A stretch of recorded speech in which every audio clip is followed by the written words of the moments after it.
Helder Blanco, soy abogado de acá de la Escuela Electoral y de Gobernabilidad del Jurado Nacional de Elecciones y también imparto cursos, clases sobre materia electoral.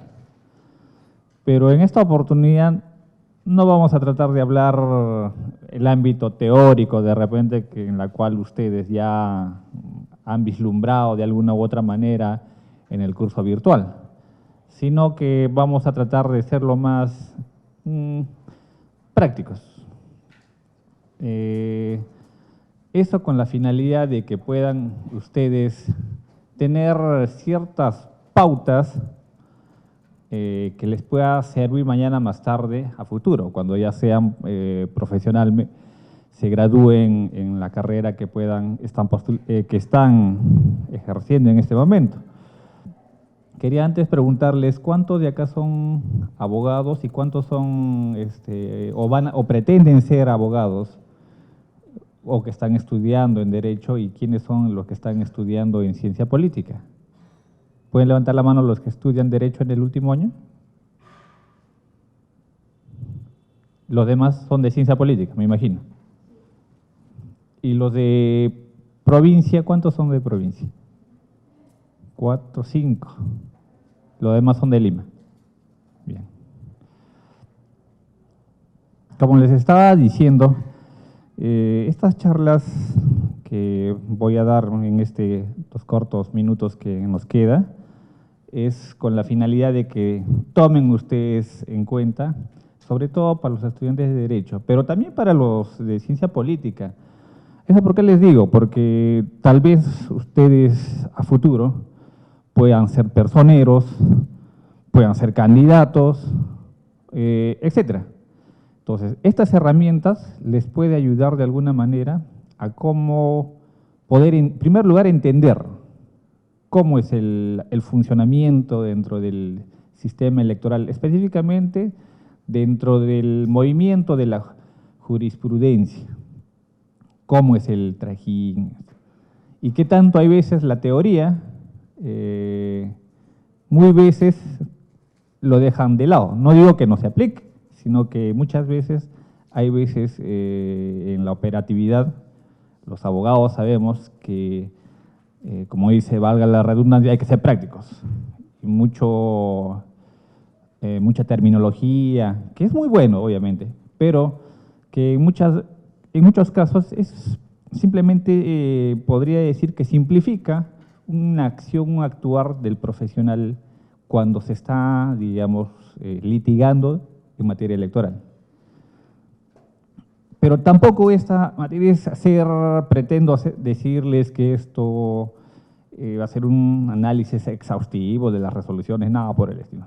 Simplemente quiero darles, como comencé diciendo, vislumbrarles ciertas pautas de cómo más o menos es el actuar y cómo pueden ejercer los operadores jurídicos en materia electoral, o de qué manera les podría servir a futuro. Muy bien. Vamos a iniciar en este caso.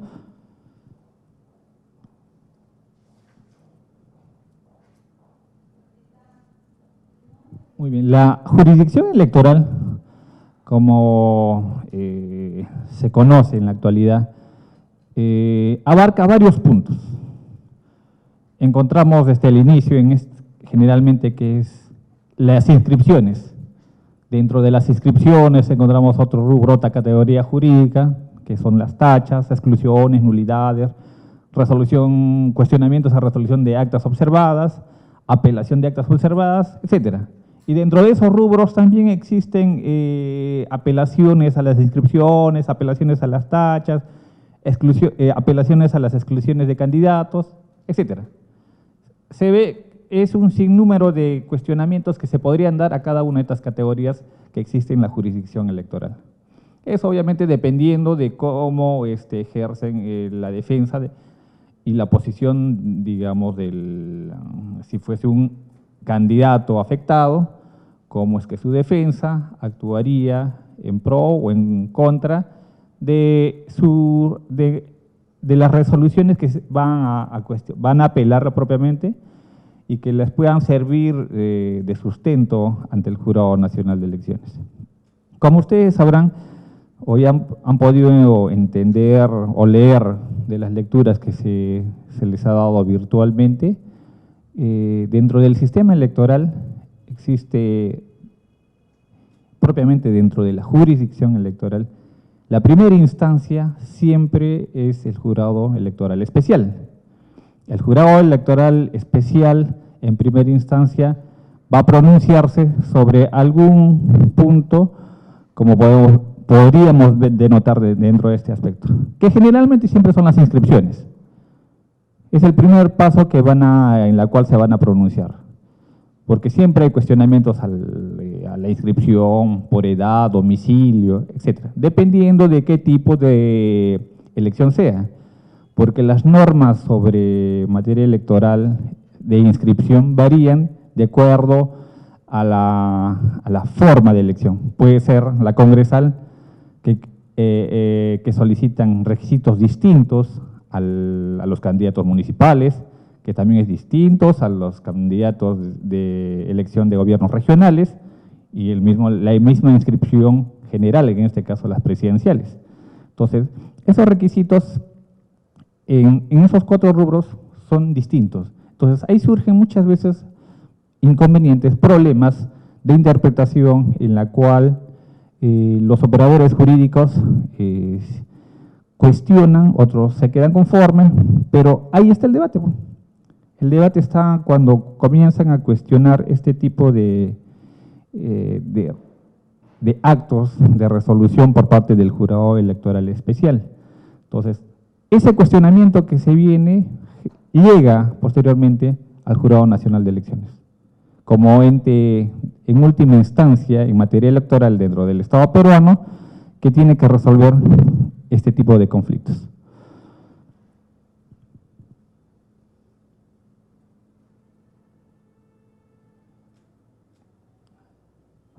Un caso o un problema muy latente que se da y se repite muchas veces en los distintos tipos de procesos electorales, sea congresal, sea municipal, sea regional, está en la elección de candidatos o de postulantes que desean acceder a un cargo público, pero que muchas veces tienen problemas con la justicia.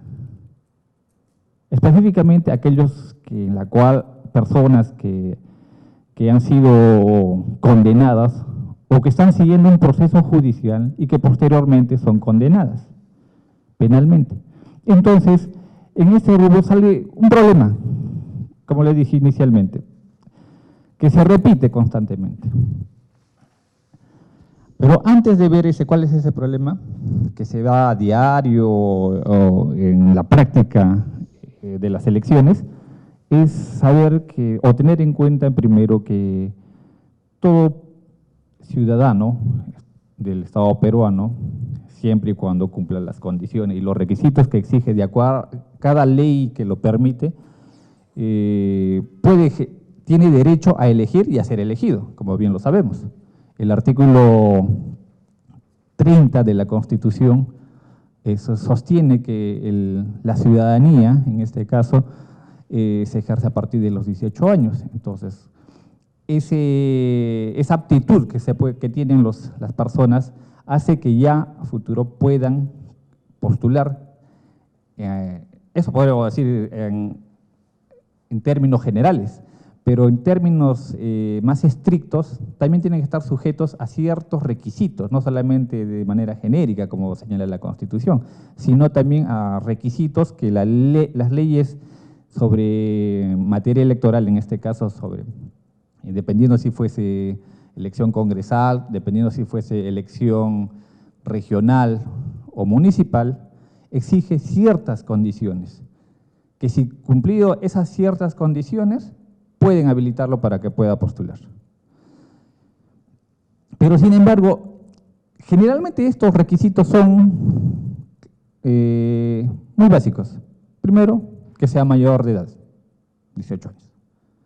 En el caso de que sean, digamos, en elecciones municipales, también exigen 2 años de residencia. En cambio, en elecciones congresales no exige esa condición. Por eso digo, varía de acuerdo a qué tipo de elección es. Simplemente ahí exige que tenga 25 años y sea peruano. Y tenga el libre ejercicio, o pueda ejercer su libre ejercicio, sus derechos civiles propiamente. Entonces, frente a esa circunstancia, si una persona cumple con esos requisitos, obviamente que puede postular. Pero el problema está en lo siguiente. Muchas veces el ejercicio de esa ciudadanía se ve implicada o limitada en este caso con la privación de la libertad.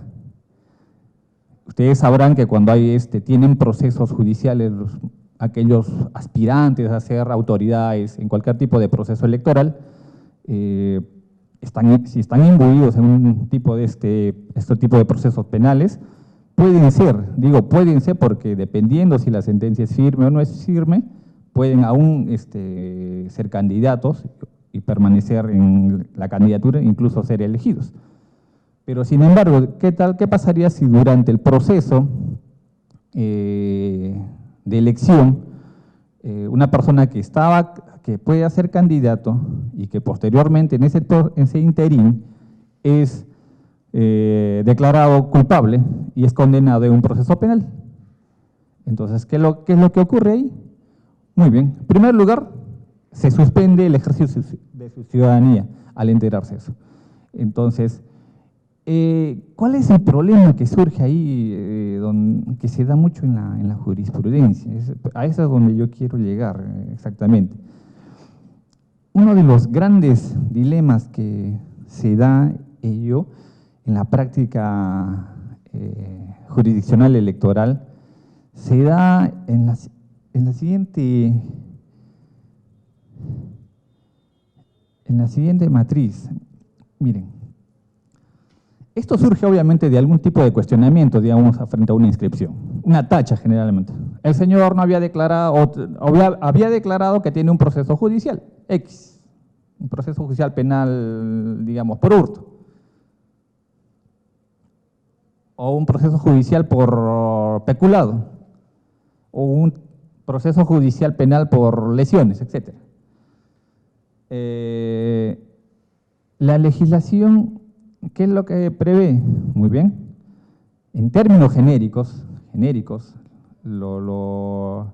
el ámbito penal, y como bien ustedes conocen, que a una persona no se le puede atribuir su responsabilidad o considerarlo condenado en tanto no haya una sentencia firme, bajo ese rubro que se conoce como la presunción de inocencia. Entonces, una resolución firme, evidentemente, va a ser recién cuando tenga esa calidad, puede ser declarado sentenciado bajo esa figura. Pero la pregunta es, ¿qué entendemos por resolución firme? Yo creo que la gran mayoría ya saben esa respuesta. Pero el problema surge ahí justamente, en los cuestionamientos cuando hay ante los jurados de primera instancia, muchos candidatos o postulantes que pretenden acceder a algún puesto, que están imbuidos en algún tipo de proceso penal, surge ese argumento que siempre dicen, el argumento donde sostienen de que no, aún todavía no está en condena, no tiene la calidad de firme la condena. Frente a ese argumento, muchas veces, obviamente están en todo su derecho de poder servirles como argumento para que la apelación frente a algún tipo de tachas por esa causal, la causal de limitación del ejercicio civil o penal por haber sido condenado en un proceso penal, entonces les sirve para que puedan proseguir en carrera y que el Jurado Nacional de Elecciones se pronuncie a su favor. Pero El problema, como reitero, surge de la siguiente manera. Hay momentos, hay casos donde se puede entender que cuál es la última instancia de un proceso penal. Obviamente cuando hay el pronunciamiento de segunda instancia, o inclusive dependiendo del procedimiento, si es el proceso penal, si es un procedimiento en los pocos distritos judiciales donde aún se queda el antiguo Código de Procedimientos Penales, se aplica todavía el recurso de nulidad, entonces están a la espera del recurso de nulidad. Pero en la gran mayoría de los ya distritos judiciales, donde ya no hay recurso de nulidad, sino la última instancia sería casación, están a la espera del pronunciamiento de casación. Hay este caso que se hace mención acá en el expediente tal del año 2014, justamente estaban a la espera de una resolución de última instancia en el proceso penal, que es un pronunciamiento, si se pronunciaba la nulidad acá en la Corte Suprema. El cuestionamiento estaba en que ese recurso de nulidad se presentó inicialmente, lo presentaron bajo la figura de recurso de nulidad, pero lo declararon improcedente. Muy bien, obviamente que para poder acceder a ese tipo de recurso, evalúan también su admisibilidad, si cumple los requisitos. En ese entonces la Corte Suprema lo declaró improcedente. Sin embargo, el señor afectado, candidato afectado, presentó una queja por denegatoria de recurso. Ahora, la pregunta es, ¿ese recurso de denegatoria les habilita para decir que aún todavía no está firme la sentencia? Entonces, ha habido ese cuestionamiento, se ha surgido en segunda instancia en el Jurado Nacional. Si esperar el recurso de nulidad o la queja. Si decir que la queja por denegatoria aún todavía lo habilita para que digan que aún todavía no está condenado firmemente, entonces el señor pueda seguir en carrera. Ese tema, el Jurado Nacional ya se pronunció y lo tiene muy claro las cosas. En este caso se ha pronunciado que no, esta condición de ese pronunciamiento ya se considera como condena firme, por tanto, el señor que pretendía ser revisado su proceso de inscripción ante el Jurado Nacional de Elecciones, lo podía habilitar aún para poder seguir en carrera. Pero como les dije, muchas veces en este tipo de casos, los operadores jurídicos, que en este caso son los abogados de algunos candidatos, lo que hacen es tratar de sacar esa figura que ya está generalizada, que ya está aceptada por el Jurado Nacional, pero de todas maneras siguen tratando de incentivar a cuestionar algo que ya está solucionado. Entonces, la recomendación, o más que recomendación, la pauta que quiero resaltar en este aspecto es que todos los operadores jurídicos, sobre todo los abogados a futuro, tengan en cuenta que deben revisar estos aspectos para poder tener claro estas cosas y de esa manera puedan dejar sentado una posición que ya está aceptada por el Jurado Nacional de Elecciones, que mientras no haya una resolución firme, y resolución firme para el Jurado Nacional es que necesariamente en casos penales como estos, la Corte Suprema, en tanto no se pronuncie en cualquiera de los recursos que aún están pendientes, así sea una queja por denegatoria, aún está pendiente. Entonces, como aún está pendiente, el señor no se le puede considerar como culpable y por tanto restringir ese derecho de querer participar o poder ser elegido en este caso como autoridad.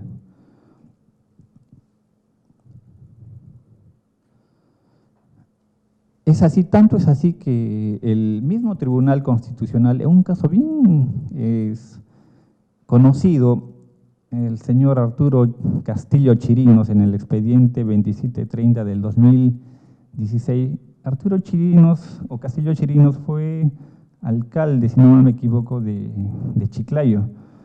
En ese entonces, este señor estaba procesado por varios delitos. Y uno de ellos fue por un proceso penal que en ese momento que entró como tacha, o lo estaban cuestionando en esa elección de ese momento, del año 2014, o mejor dicho, del 2006, lo que pasó es que este señor estaba en ese supuesto. Había un recurso de queja que estaba pendiente, queja. Entonces, en ese entonces, lo que pasó es que los abogados de esta persona fueron al Tribunal Constitucional luego de que se pronunció el Jurado Nacional de Elecciones a través de un proceso de amparo, cuando se había esa posibilidad todavía en ese entonces, y llegó y sostenió lo siguiente el Tribunal Constitucional. En líneas rojas dice lo siguiente: sobre el particular, el máximo intérprete de la Constitución considera que no existe esta posibilidad por dos motivos. Por un lado, porque el Jurado Nacional de Elecciones no tiene la potestad para ejercer un control administrativo de validez sobre criterios jurisdiccionales de la Corte Suprema de la República. Y por otro lado, porque dicho asunto no versa sobre materia electoral, sino sobre materia procesal penal. Es decir, le estaban diciendo al jurado: ¿sabe qué, señor el jurado? Ustedes limítense a pronunciarse en cuestiones electorales.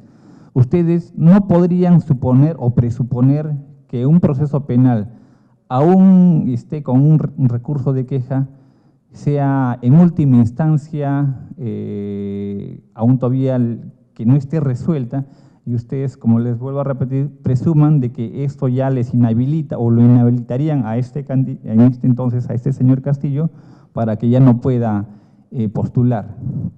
Entonces le dijeron en ese entonces al Jurado Nacional de Elecciones, vuelvo a repetirles, que sí exista cualquier tipo de recurso, aún podrían, digo, esto también es un supuesto, podrían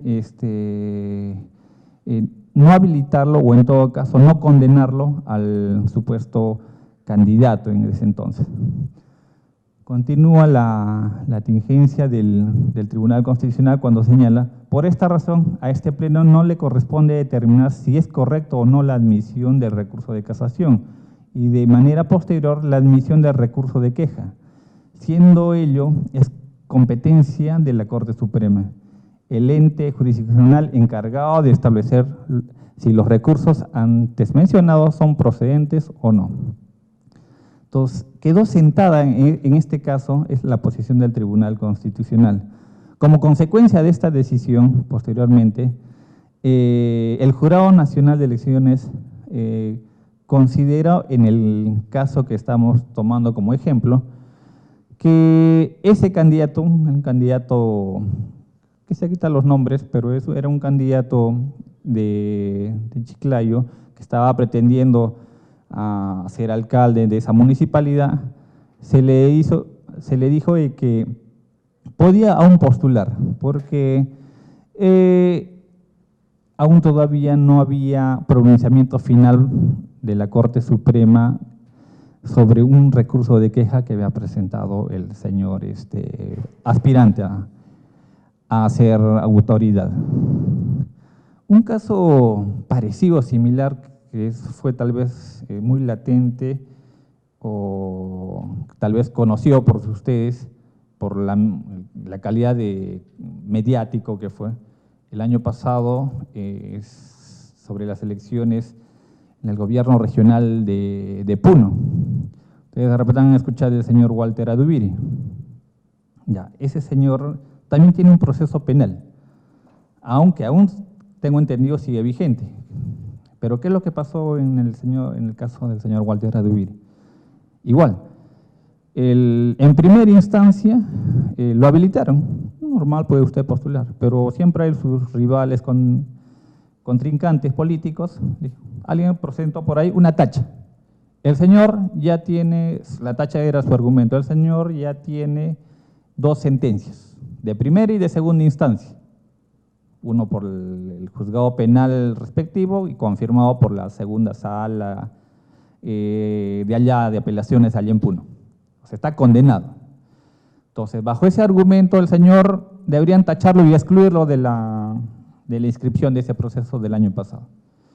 El señor Adubiri, en todo su derecho, sostuvo un argumento legal diciendo que no, aún todavía está pendiente por solucionarse.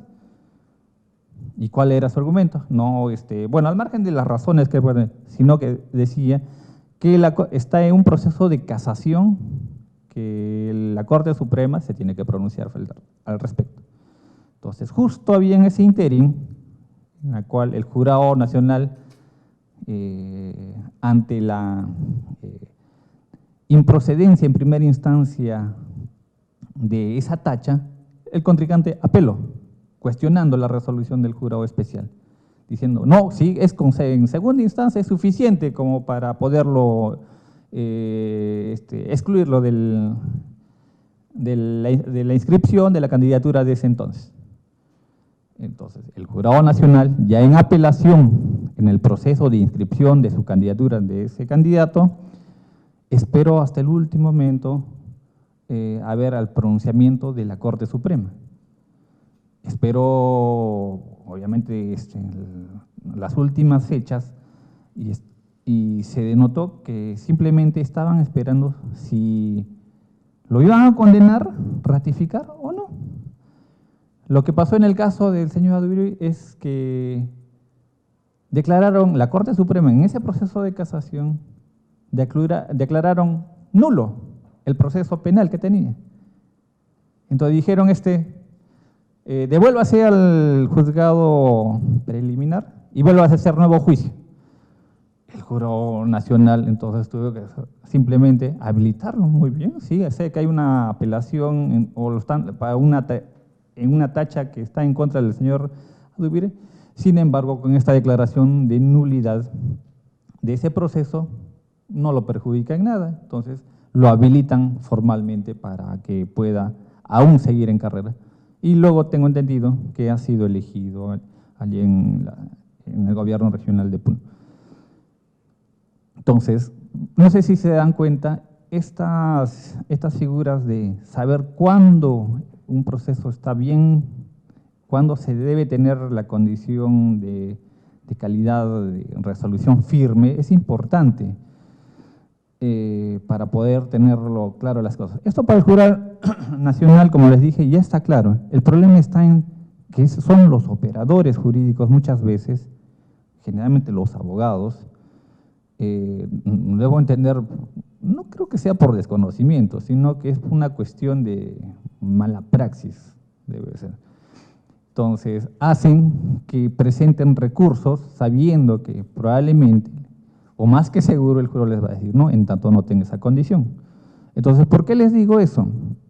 Porque, bueno, ustedes que recién están iniciando, los profesionales que van a iniciar en la carrera de Derecho y los que están en ciencia política, tal vez vean así casos de abogados que recién estén, simplemente para que no actúen con ese tipo de malprácticas, simplemente sigan un lineamiento conforme a la ley.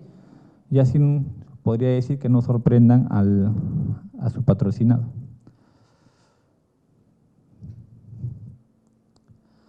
Otro tema, así brevemente también, son los famosos votos golondrinos.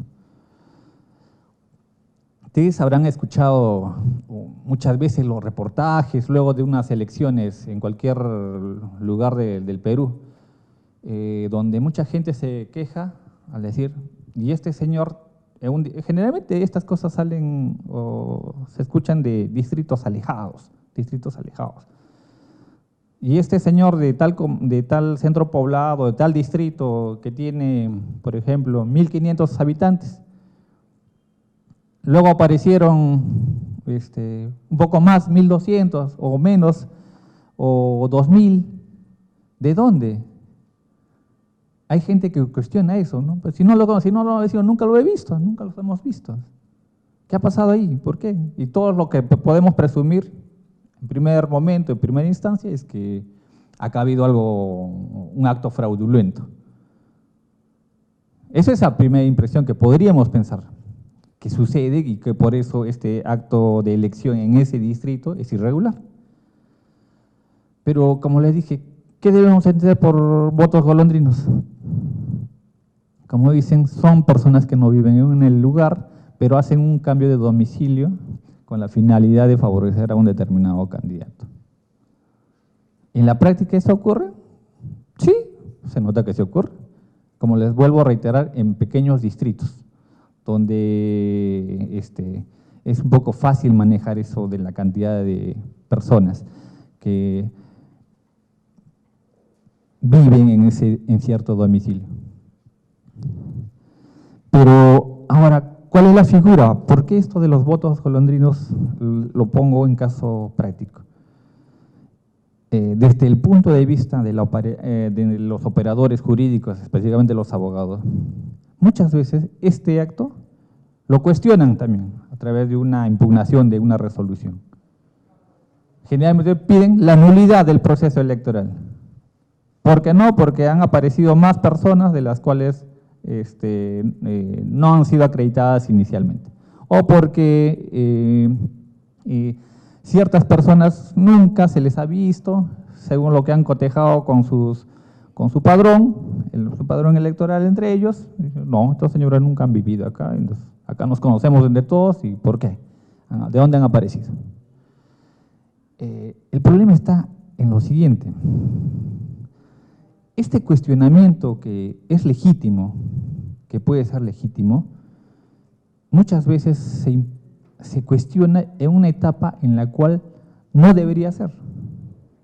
O sea, piden esa nulidad parcial o total de esa elección de ese distrito, cuando ya ha sido celebrada la elección, cuando ya incluso ya se ha proclamado, no, recién hemos descubierto que había un mayor número de participantes frente al padrón electoral, etc. Entonces, ahí también hay un grave error que cometen los operadores jurídicos electorales en este caso. ¿De que se puede impugnar eso? Sí se puede, pero no es la etapa.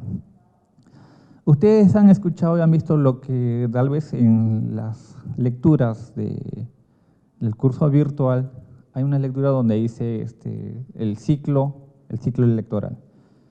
Entonces, dentro del ciclo electoral también hay una primera fase. ¿Cuál es esa primera fase? La primera fase es, obviamente, con la convocatoria de las elecciones. Cuando se hace la convocatoria de las elecciones, de cualquier tipo de proceso, municipal, regional, etc., hay propiamente un ciclo y un cronograma en la cual se debe respetar. La pregunta es, ¿en qué momento podemos impugnar ese tipo de actos golondrinos que sí se da en la práctica? Sí se da. Y generalmente ocurre en aquellos, como les vuelvo a repetir, en aquellos pueblos pequeños donde uno son por la cantidad y otro porque es fácil manejar económicamente para aquel interesado o candidato que pretenda, digamos, traer gente de un lugar a otro lado. Entonces, ¿cuándo se puede cuestionar eso? Ustedes no sé si habrán escuchado qué es el padrón electoral. Ya, el padrón electoral es un acto, bueno, es todo un padrón propiamente dicho de quiénes son los habitantes que viven en una circunscripción electoral. Entonces, estas personas habilitadas son las que deberían elegir a la autoridad de esa zona. Y muchas veces, hay veces, como les estaba diciendo, aumentan otras personas que no han vivido siempre en ese lugar. Pero cuando hay ese tipo de cuestionamiento, como les dije, el cuestionamiento que se puede hacer a esos habitantes que nunca han estado o han vivido en ese lugar es a través de justamente el cuestionamiento al padrón electoral. Entonces, hay un cronograma dentro de cada proceso electoral Una vez que se hace la convocatoria por parte del Jurado Nacional de Elecciones, el RENIEC, muchas veces a través de los artículos pertinentes que la ley específica en materia electoral tiene facultades para poder ver cuáles son sus actuaciones y en qué momento deben actuar el RENIEC y cómo se atacaría, digamos, bajo ese término, cuando se hay este tipo de problemas de los votos golondrinos. Entonces, cuando el RENIEC emite o saca su padrón electoral, hay un plazo, generalmente en los procesos normales, salvo este que de congresal, son 5 días en un proceso normal, salvo este que va a venir recientemente, porque en ese sí no hay, o sea, hay un cronograma, pero sale del esquema normal de los anteriores tipos de procesos. Entonces, estos 5 días en este tipo de procesos, es ahí donde se puede atacar, o cuestionar, mejor dicho, el término adecuado, cuestionar este tipo de votos golondrinos. Cuando uno tenga la certeza de que, a ver, ¿quiénes son los habitantes de tal lugar? Verifican quiénes son. Entonces, si uno verifica que hay personas en ese entonces, de ese lugar, que no viven o que de repente, que recientemente han sido habilitados o sospechosamente están siendo integradas, se puede cuestionar ahí. Entonces, no en la etapa final, cuando ya se proclama, hay un resultado, donde, claro, o sea, la intención válida de que de repente haya habido un acto fraudulento, puede que sí, pero no en esa etapa. ¿Por qué? Porque el proceso como electoral, cualquier tipo de proceso electoral, tiene etapas preclusivas que se debe respetar. Entonces, es un poco difícil cuestionar al final eso, salvo las causales de nulidad propiamente que sí prevé la ley electoral. Pero específicamente en esto de votos golondrinos, solo se debe cuestionar en esa etapa, como les digo. Eso me gustaría que lo tengan bien presente para que de repente, mañana más tarde, cuando escuchen ustedes sobre este tipo de cuestionamientos, vean que esa es la oportunidad. Incluso el mismo jurado, a través de sus dependencias correspondientes, por ejemplo, la Dirección de Fiscalización, hacen un trabajo, de fiscalización si realmente viven ahí los habitantes en determinadas zonas. El RENIEC también lo hace. Entonces, ¿pero quiénes son los más interesados al margen de los mismos entes que regulan el proceso electoral? Los mismos contrincantes en procesos electorales. Ellos deberían estar verificando si realmente, en esa etapa, y cualquier duda o cuestionamiento deberían ir y cuestionar ello. Y no esperar a que se dé la elección y se presenten recién o pretendan presentar recursos de nulidad, etcétera, etcétera. Cosa que generalmente en estos casos el Jurado Nacional de Elecciones, como les dije, como no tiene ese sustento legal, muchas veces, o en casi el 100%, lo declara improcedente esos pedidos de nulidad. Entonces, que no se les olvide ese dato o lo que les estoy mencionando con relación a este tipo de actos que se dan en la practicidad electoral por parte de algunos operadores jurídicos electorales. Otro tema latente también que se da en los procesos de la practicidad de la jurisprudencia electoral es acerca de las licencias de postulantes. Pero eso, marquémonos, eso actúa o se da más en los procesos de elecciones de autoridades municipales, cuando quieren ser regidores o alcaldes propiamente. No se da obviamente en los procesos congresales, que tienen requisitos distintos. En este caso sí, y les menciono eso porque eso se da constantemente. Entonces, algún día de repente escuchan a alguien, ustedes podrían decirles que esto funciona así de la siguiente manera, o cuál es el problema latente o común que se da en esto de las licencias. Miren, El literal E del numeral 8.1 del artículo 8 de la Ley de Elecciones Municipales dispone lo siguiente. Como uno de sus requisitos es que en este tipo de elecciones municipales, que dicen, los trabajadores y funcionarios públicos de los poderes públicos, así como de los organismos y empresas del Estado y de las municipalidades, si no solicitan licencia sin goce de haber, la misma que debe ser las concedida 30 días naturales antes de la elección, no podrían ser candidatos. Entonces, ese es un requisito que les exige a aquellas personas que trabajan con su condición de trabajador o funcionario público en alguna dependencia y desean ser alcaldes o regidores, deben cumplir este requisito extra. Entonces, lo que ocurre está en el problema está en lo siguiente. Claro, si pueden aspirar, no hay ningún problema. Lo acreditan 30 días antes.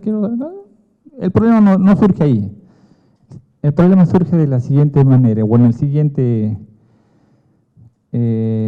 supuesto. En el proceso electoral municipal ocurre lo siguiente, que tanto el reglamento, este es un caso del año 2014, pero también del último proceso de elección municipal del año pasado, 2018, el Jurado Nacional emite ciertos reglamentos de participación.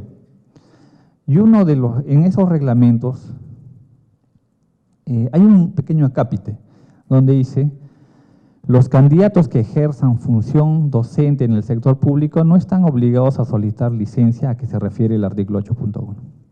Ustedes tendrán conocimiento muy bien que muchas veces en distintos distritos hay docentes que desean ser autoridades, que está muy bien, no se les quita nada.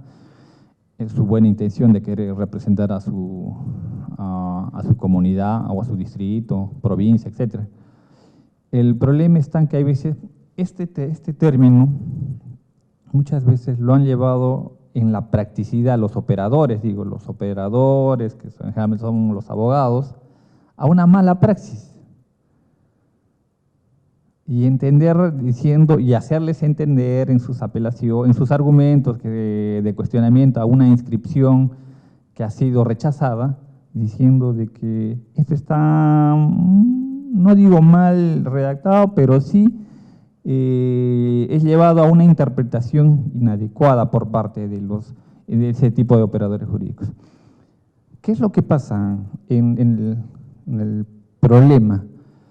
Esto se da en un caso peculiar, donde obviamente la decisión final fue declarar infundado el recurso de apelación, pero se da de la siguiente manera. Les decía que este problema solamente habilita a aquellos docentes, o sea, aquellos profesores que desean ser, digamos, autoridades. Y el término que lleva a la confusión muchas veces y a ese debate y a ese cuestionamiento está en este término donde dice los candidatos que ejerzan función docente en el sector público. La pregunta es, esto ha llevado a un debate, ese refrán, que aparece, candidatos que ejerzan función docente, ha llevado a un debate que ha llegado al mismo Jurado Nacional para deslindar si este tipo de candidatos que en elecciones municipales, como son algunos docentes, pretenden ser autoridades. Es decir, a mí la ley sí me exige un requisito más. Si yo soy docente, ¿puedo postular? Sí. Siempre y cuando presente esa constancia, ese recibo de que he renunciado 30 días antes. Si haría eso, no habría ningún problema. El problema está en que dicen que si el ejercicio de la docencia, ¿cómo debemos entenderlo? Había un caso que, que les estaba mencionando, donde el tribunal, el Jurado Nacional de Elecciones, desarrolló de la siguiente manera.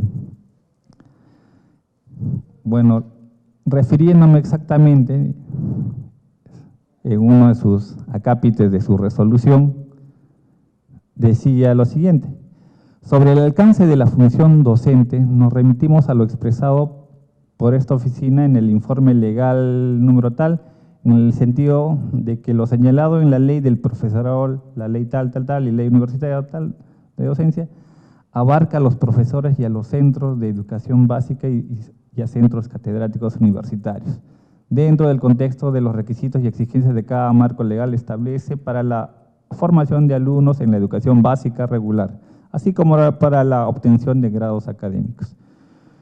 Muy bien, o sea, debemos entender la función docente como el acto de enseñar, sea en ejercicio, en la actividad privada, pública, y también en actividad superior, universitaria o básica. El problema también radicaba en lo siguiente. En este caso decían, ¿qué pasa en este caso cuando un profesor que ejerce función docente, bajo ese término, no podría ejercer función de docente cuando cumple labores administrativas? Por ejemplo, muchas veces ustedes han escuchado que a los docentes les designan como directores. Ahí no están ejerciendo función docente. Entonces la pregunta es, ¿qué es función docente? La función docente es tal cual como podemos vislumbrar en el PTT, según la concepción del tribunal, del Jurado Nacional, que ha agarrado un informe legal de lo que es la ley de docentes, la ley universitaria, que sirvió de sustento para poder explicar esto, qué es la función docente y qué cosa no era. Porque como les dije, los actos administrativos como dirección de un colegio, ¿se puede considerar como acto docente? Llegó a ese problema. Sin embargo, ese cuestionamiento aún estuvo latente, y aún todavía sigue latente, les puedo decir, porque esta resolución es del 2014. Para ese pleno de ese entonces,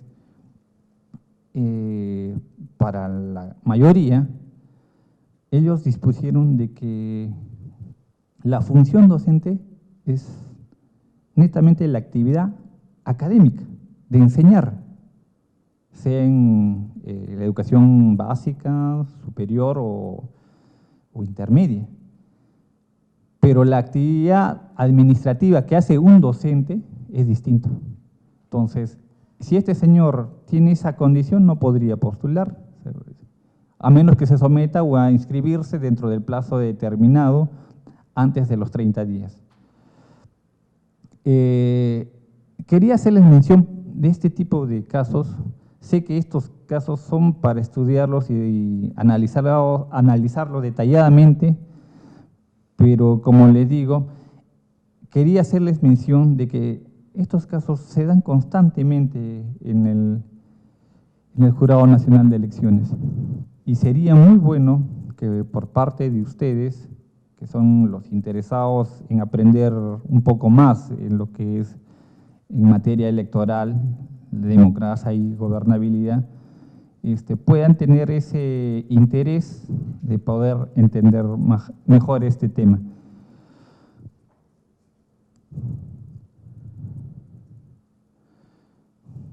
Quería hacer mención a estos tres casos brevemente, porque son, como les dije inicialmente, son los casos más latentes, a pesar de que hay otros de igual importancia, que comúnmente se dan en las emisiones de cuestionamientos y apelaciones al momento de que los casos llegan al Jurado Nacional de Elecciones. Sé que de repente hay muchos otros temas o casos que se puedan dar, que obviamente requiere un análisis mayor y más profundo, que sin duda puedan ustedes de acá a un futuro tener esa oportunidad, si es que aún todavía desean, llevar algún curso de especialización que de repente amplíe más esta visión. Lo que estoy haciendo es en este momento simplemente dar, como le dije al inicio, simples pautas de cómo algunos temas son o qué tipo de problemas se suscitan constantemente en el Pleno del Jurado Nacional de Elecciones, que ponen a veces en debate y que ponen en los operadores jurídicos el interés tal vez de poder tratar de entender sobre estos temas. Yo simplemente a nombre de la Escuela Electoral los felicito de alguna u otra manera que estén participando de este tipo de eventos. Al margen del punto de la cuestión académica que les estoy brevemente relatando sobre este tema, sé que es un esfuerzo sobre todo para aquellos participantes de provincia que están viniendo acá a llevar y cumplir con el cronograma y las bases tal cual se ha informado o tal cual lo tienen ya presente. La escuela siempre tiene en consideración ese acto por la cual ustedes hacen ese esfuerzo suficiente. Y para los participantes de Lima, de igual manera, simplemente les reitero esa felicitación y alcance por parte de la directora de la Escuela Electoral y también de mi persona y todos los trabajadores que laboran en la Escuela Electoral. No quisiera cansarlos más, sé que están un poco cansados. Simplemente agradecerles su participación y, bueno, alguna pregunta que puedan tener sobre este tema o sobre asuntos propios del curso, con predisposición les voy a absorber la consulta del caso. Gracias.